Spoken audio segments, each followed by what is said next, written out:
Hi everybody, Dacob here. Welcome back to my channel. I have a question for you. We are in this scenario. This is an AI generated image of an Hermès boutique. It's not a real one. Um, but imagine that we're here in front of this store thinking about, everything we've heard on social media for years, for whoever is interested in luxury stuff like this. You want a quota bag. It's so important to get a quota bag. Oh my God, but there's like stuff you need to buy, purchase history. You have to build a rapport with a sales associate. So you're standing in front of the boutique looking, is there a sales associate available, visible? Do they look friendly? Do you want to start talking to them? Are they the type of sales associate that you would want to work with? Do you think that could be a profitable relationship? Are they going to end up offering you to purchase the quota bag, the Birkin, the Kelly, the Constance? I guess in some countries, even a Lindy is considered a quota bag. But beyond Hermes, we're also thinking Chanel, think about Dior, think about Louis Vuitton, those kind of the high ballers, those luxury brands. Or if you're going to go into watches, think about a Rolex. If you're going to go into cars, okay, we're going into millions now. Ferrari, so on and so forth. Imagine any luxury brand that has fought its way to the top echelon of luxury brands, and they have now dominated the luxury sphere for decades, sometimes even over a century.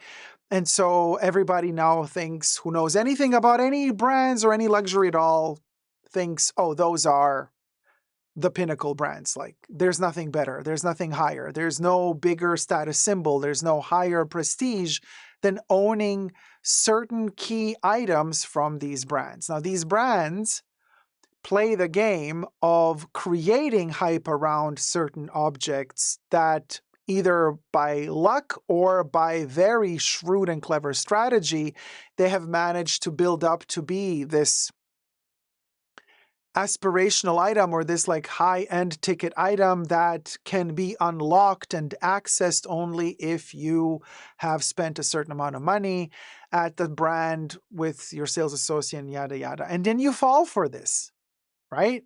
You start believing, oh, well, that item that they are claiming is the high-end ticket item that is hard to get. Well, that if I get that item, I have won the game. You start seeing this as a video game, as like levels, levels, levels. Let me beat the end game. Let me beat the end boss. But then you also want to have these certain items to be able to signal in your social environment that you're worth it, that you've made it, that you are better than somebody else. Like, what is the game? Because I'm really tired of this, watching social media, seeing these people all showing the same stuff, all showing off, rather, the same stuff. Everybody seems to frame the visuals in the same way. Everybody seems to portray the visuals in the same way.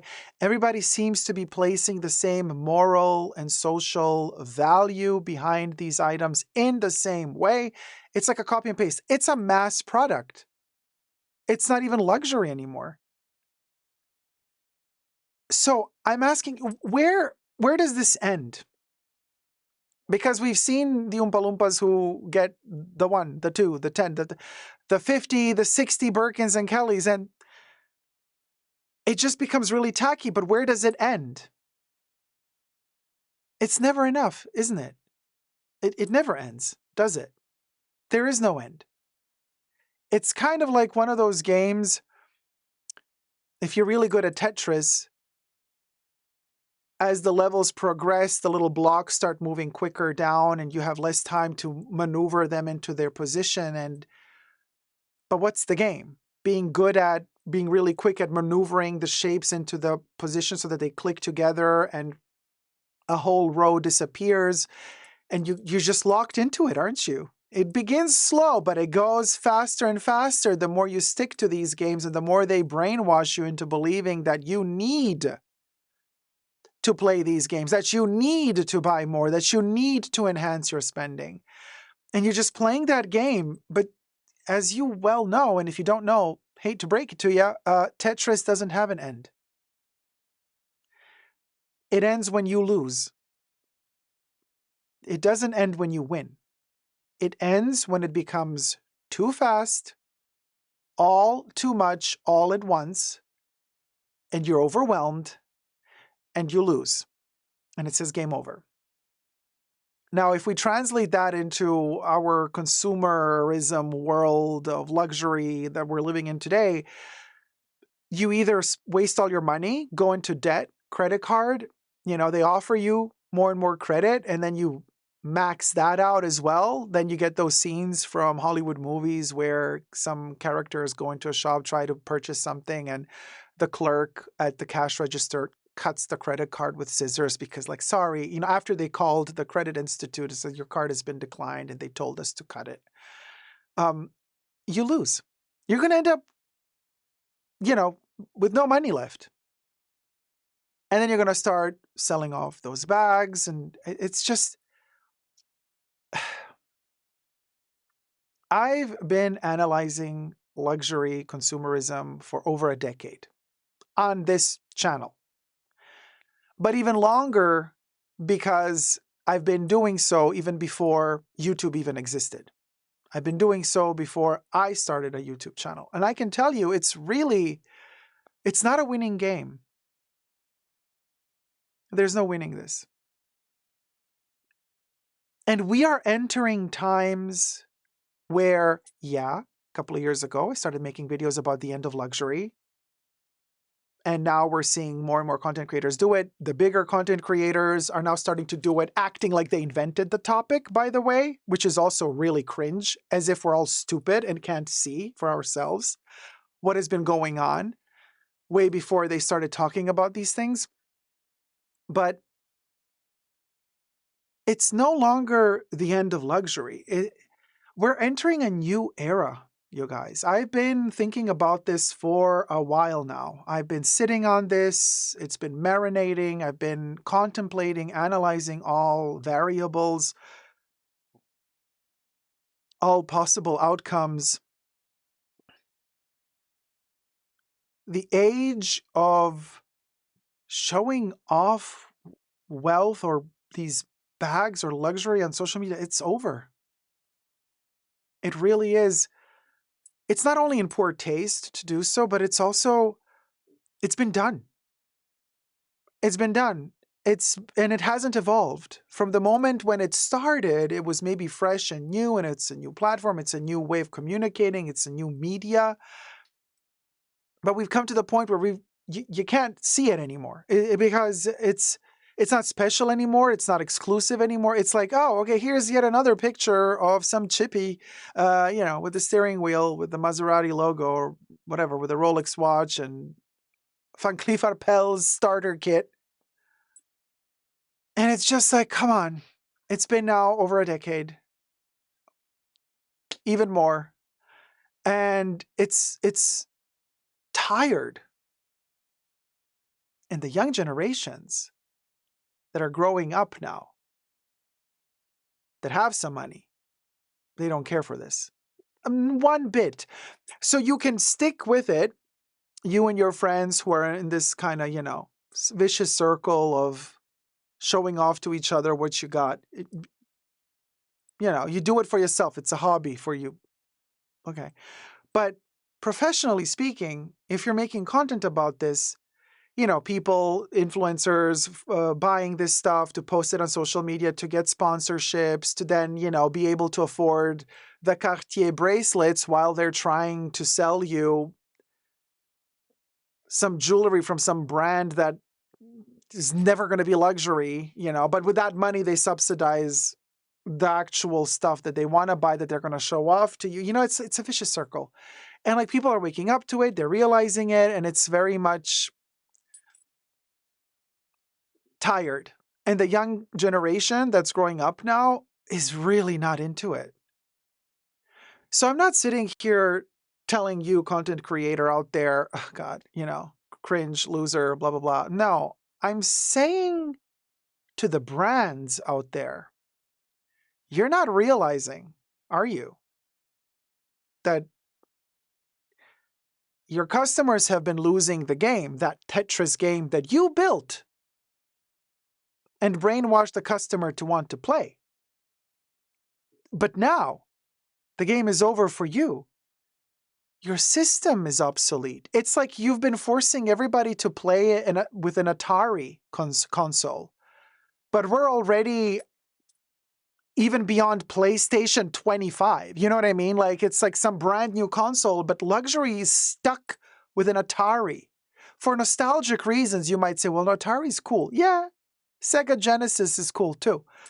Look, I'm a gamer nerd just like anybody else, but what I'm trying to convey here is the concept that it's game over for the brands. For once, I feel like that Tetris game that we were losing as customers, all of a sudden the system is broken and the game doesn't work anymore. And now the companies that make us play these games, they're like, oh,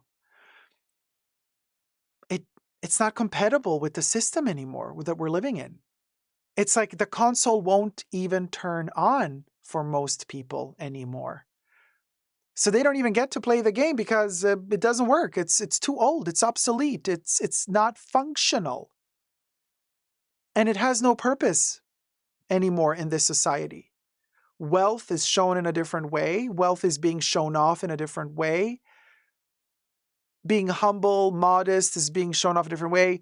Knowledge is being shown off in a different way. Life is being lived in a different way. We have entered a whole new era. And I don't mean gently. We have been catapulted from a cannon, light speed, into this new era. And now, we, the consumer, we got to live with it. We have to adapt to survive. But the brands, these heavy luxury colossuses,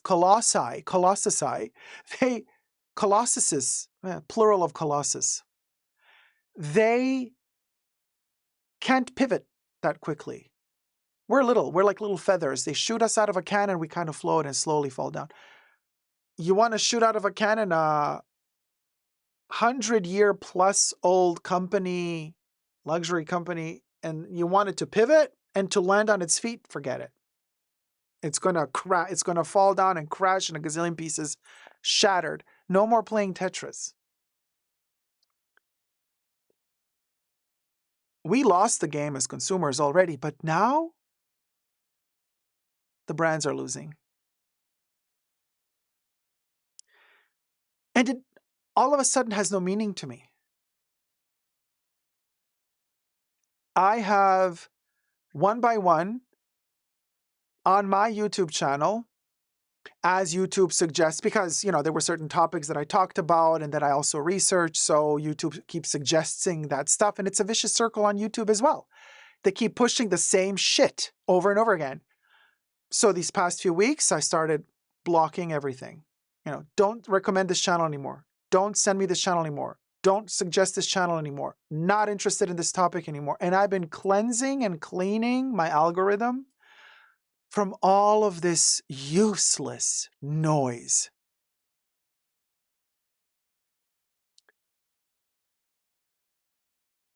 And it's been really eye-opening, and it's been relaxing, soothing. All of a sudden, the algorithm went into a tilt. It didn't know what to do anymore. It's like, oh, wait, hold on. But these topics, you're not interested in this. Okay, so well, how about this? How about that? And they kept kind of trying to push different versions of consumerism topics. I'm like, no, no, no, no, click away. No, no, no, no, no. That's all shit. I don't want to deal with that. No, I don't want to see it. I don't want to be influenced by it. No. Little by little, the videos it started recommending me were more scientific, more educational, more about art history, about history in general. I was like, well, look at that. I have an algorithm now that is suggesting me videos about the American Revolution, the French Revolution, the evolution of the Homo sapiens, the extinction of dinosaurs, traveling through space, the possibility of planets that might be inhabited with some form of life forms, art history, discovering how to properly restaurate a painting or a sculpture, ancient Egypt, connections between ancient Egypt and potential civilizations that came even before that. And it's so fascinating. And I'm not stuck in a loop anymore of, oh, who's going to unbox the next this bag, that bag, da, da, da, da. It's so over. It's so done. It's so boring. But even more so, these brands, it's so disgusting. We're like, and Belmont director, artistic director is leaving, and the other schmuck is coming in from whatever the hell he was. Of course, where did he go to? Yes, he went to the Royal Academy of Antwerp for design, like every other schmuck that ended up in some brand, and then they play their musical chairs, and this guy goes there, leaves there, next year goes there, leaves there. What are they trying to do? It's a sinking ship. And none of these brands has their characteristic trademark anymore, their signature style, their look. Maybe 3 or 4 of them are still trying to preserve their heritage somehow through their DNA, their aesthetic. Everybody else is just like chickens without heads, running around like, oh my God, oh my God, oh my God, we have to make some form of profit, something. Please give us any money, please. Gucci just announced that they're going to close their Gucci Osteria restaurant in Beverly Hills because not working. So not even the food works anymore. Because you remember a couple of years ago, they all started pivoting towards, let's open restaurants, let's open dining experiences, let's open spas, hotel experiences, let's open special places next to gates at airports like Doha Airport, where Louis Vuitton opened up a restaurant, spa, whatever thing. Maybe there's one part of the world, a couple of countries that fall for that, that they really consider important culturally for them to show off wealth, to distinguish them from the lower tiers of their society. Yeah, there are countries out there that are still like that, but most European countries aren't like that. America is also changing very quickly. People just don't care. And it's really refreshing that it's game over for these brands, because it's like certain self-imposed shackles that we have imposed ourselves, we have cut loose from them. So I'm not blaming the brands, I'm blaming us and the brands, because we let it happen. The brands then, brand marketing, if they have marketing teams, they analyze your weaknesses. They go for your weakness and they exploit the weakness that you have. They use that against you to make you feel like you need to buy something from them in order to make yourself feel better about yourself, psychologically, physically, within your society, within your environment, your social group. It's not working. And I really do hope for those people that are buying and consuming and buying more and more and are in a loop and keep coming to the same brand, buying again and again, they realize it ain't going to get better.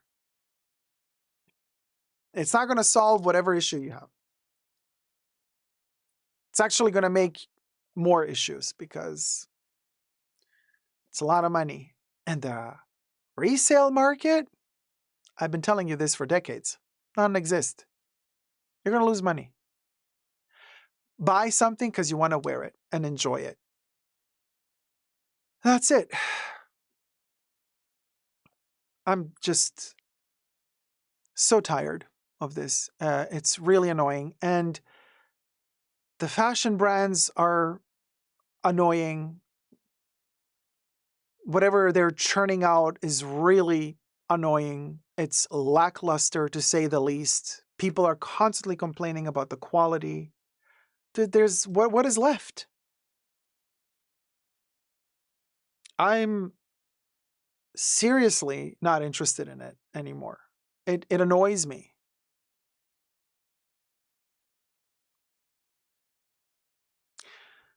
A change is upon us, a shift, something new. I think humanity needs to return. Our focus on the brands and whatever they're telling us next is the next best thing, the next new thing, that's over. I don't look to a brand to know what the next trend is. I don't care. We're no longer in the trend era. There is no more trend. It's ridiculous. It's only for the weak. Brands have exploited weakness and mobility of certain because they make you believe, oh, well, a trend is important. The weak people follow trends. They want to look like whatever somebody else tells them to look like because it's easier. It's more comfortable. You don't have to show character. Somebody does it for you, so you can fake like you have. So you dress up in a costume so that you can cosplay strength of character when you in reality have none. If you follow a trend, you're actually showing to everybody else who has a bit of brain that you have no strength of character. People are waking up to this. They're tired of it. Nobody cares anymore. Part of the reason why nobody cares is also the contribution of fast fashion and all of that shitty stuff that's being churned out as well. Like Temu and, all those brands, Fashion Nova, whatever they're called. Because now, as many economists have analyzed, we have never been poorer, the masses. I'm not talking about the 1% that's ultra rich. We have never been poorer, and yet we have never owned so much trash like we do now. We keep buying and buying and buying. We've got no money.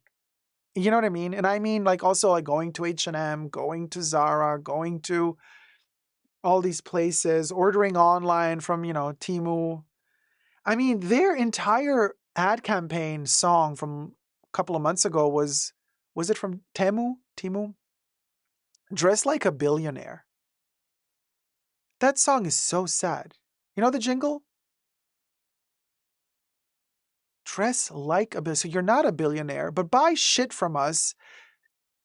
We're telling you you're gonna look like a billionaire with our clothes on. Why, first of all, why would I want to be a billionaire? Why do you try to indoctrinate that into me through your ad campaign? I think we've all come to the conclusion that if you are a billionaire, there's something wrong with you. Either you're a sociopath or you've done something really shady to get so much money, because it's not normal. Just following regular, healthy functions of economy and society, you don't reach those levels if you're doing everything by the books.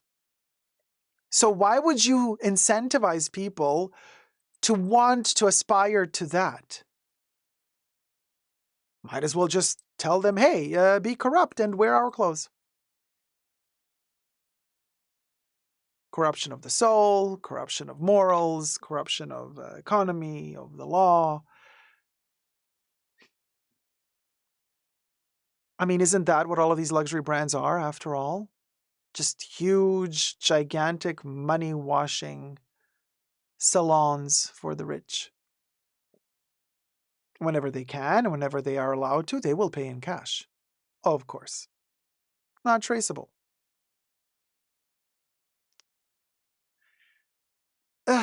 It's all, once you open your eyes, it's all just so vile. It's like, so it's cool to look like a criminal. Is that the trend? Is that what we're going for? That's the look? That's the aspirational customer nowadays. I see. I don't know about you, but that's not how I want to look like. And that's not how I want to feel.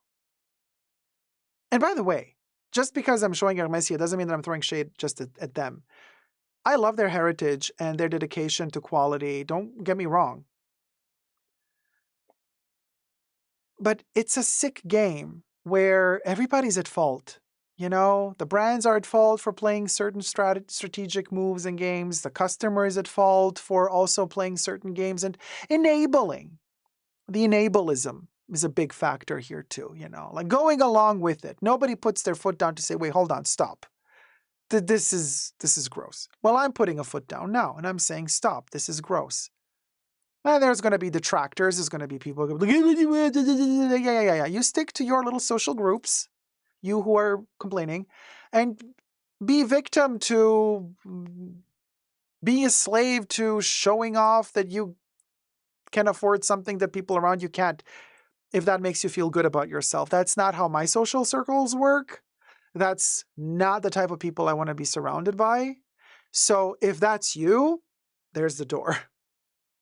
And I don't even care if you slam it or leave it open on your way out. I don't give two shits. So we're moving on.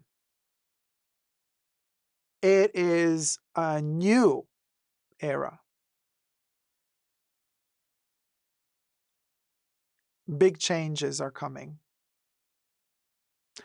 They're already here for the most part. Enacted. They have been triggered a while ago.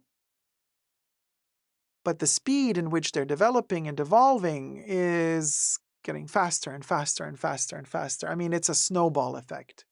You can't stop it. So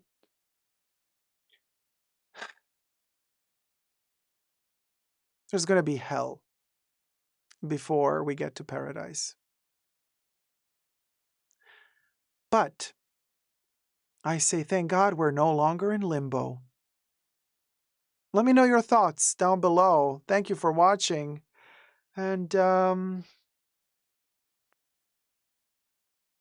all the brands out there, as they say in that movie series, may the odds be ever in your favor, darling. Good luck to everybody. See you soon. Subscribe. Thumb up the video. Bye.